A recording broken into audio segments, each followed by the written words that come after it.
Merhaba arkadaşlar, kanalıma hoş geldiniz. Bugün sizlerle çok lezzetli bir New York Cookies tarifi paylaşacağım.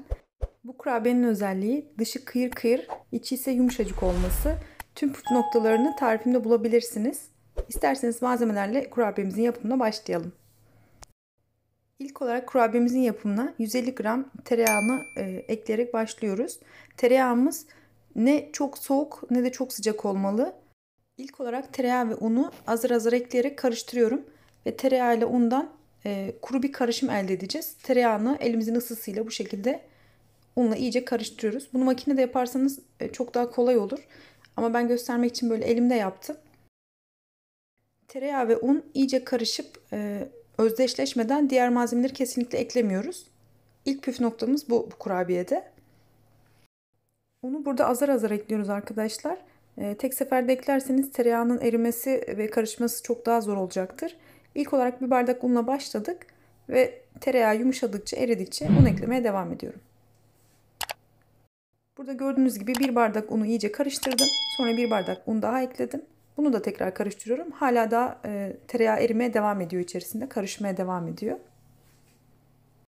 Başta da söylediğim gibi hamur yoğurma makinesinde bu işlemi yaparsanız aslında bu kurabiyenin yapımı çok hızlı. 5 dakikada halledebilirsiniz. Böyle elde yaptığınız zaman biraz daha uğraştırıyor tabii ki.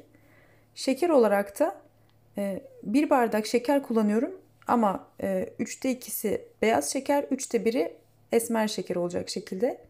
Yarım bardak sıvı yağ, bir yumurta, bir fiske tuz, 2 yemek kaşığı kadar sirke, bir paket kabartma tozu, bir paket vanilin ekliyoruz. Burada vanilin yerine vanilya çubuğu veya vanilya ekstrat da kullanabilirsiniz tabii ki. Bütün bu malzemelerimi de ekledikten sonra bir çatal yardımıyla karıştırıyorum. Burada tuz ve sirkeyi kesinlikle atlamayın malzemelerde. Çünkü dışının o kıyırlığını verecek olan iki malzeme tuz ve sirke aslında. Hem de lezzet dengesini sağlıyorlar. Diğer türlü çok tatlı olabiliyor çünkü kurabiye. Ekranda gördüğünüz gibi kurabiyemiz hala çok cıvık bir kıvamda. Şimdi kontrollü bir şekilde yavaş yavaş un ekleyeceğiz. Ve her ekledikten sonra yavaşça karıştıracağız. Ve kıvamına bakarak un eklemeye devam edeceğiz. Burada hamurun kıvamı çok önemli. Yumuşak kıvamda bir hamur elde etmemiz gerekiyor. Çok fazla un eklerseniz hamur çok sertleşir. O zaman da istediğimiz kurabiye elde edemeyiz. Yaklaşık 2,5 bardak un ekledikten sonra 1 bardak iri dövülmüş ceviz, 1 bardak iri çikolata parçası ve yine 1 bardak kadar da kıyılmış istediğim çeşitlerde çikolatalar koydum ben. Burada sütlü çikolata, bitter çikolata tamamen sizin tercihinize kalmış. Ama karışık kullanırsanız çok daha lezzetli olur. Bu malzemeleri de ekledikten sonra yarım bardak kadar unu yavaş yavaş karıştıra karıştıra ekliyorum gördüğünüz gibi. Ve bu yarım bardak unu da yedirdikten sonra kurabiyelerime şekil vermeye başlayacağım. Ben toplamda 3 bardak un kullandım. Ama siz kullandığınız malzemelerin işte yumurtanın büyüklüğü olur, kullandığınız unun kalitesi olur. Buna bağlı olarak 2,5 bardaktan sonra dikkatli bir şekilde gidin. Yavaş yavaş ekleyerek gidin. Ve ekranda gördüğünüz bu hamur kıvamını tutturmaya çalışın. Çok yumuşak olması gerekiyor gerçekten. Aynı zamanda ele yapışmayan bir hamur olması gerekiyor.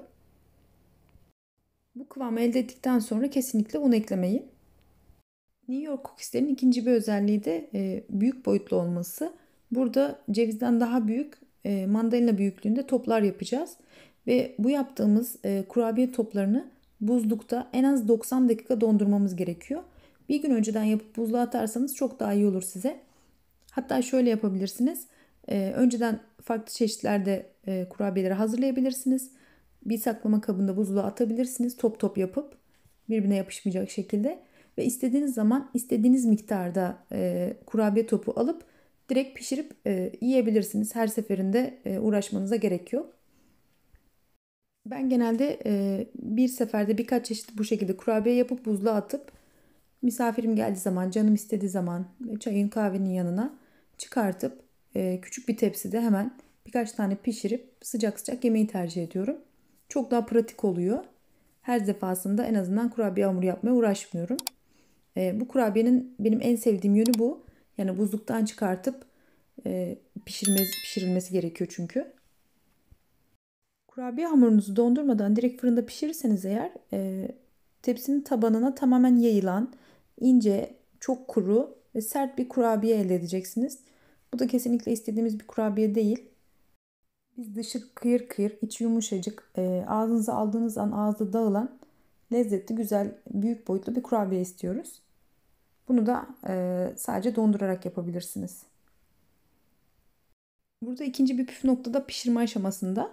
Pişirirken fırınınızı yaklaşık 170 derecede ısıtın ve tepsiyi de içine koyup ısıtın. Buzluktan kurabiyelerinizi çıkartıp direkt ısınmış tepsinin üzerine birbirine çok yakın olmayacak şekilde dizin. Bu şekilde maksimum 13-14 dakika fırında tutuyoruz ve daha sonra alıyoruz. Tepsinin ısısıyla da bir miktar kendini toplayacaktır. Fırından alırken çok yumuşak gözükebilir size. Bu sizi yanıltmasın. Daha fazla fırında tutayım diye düşünmeyin. Fırından çıktıktan sonra da bir miktar zaten kendisi topluyor, içini çekiyor. İlk aldığınızda hamur gibi gözükebilir. Yaklaşık bir 5 dakika hafif ılımasını beklerseniz kurabiyeniz yenilecek kıvama gelmiş oluyor. Umarım tarifimi beğenmişsinizdir. Bu kurabiyeyi ben çok seviyorum ve bütün püf noktalarını size vermeye çalıştım.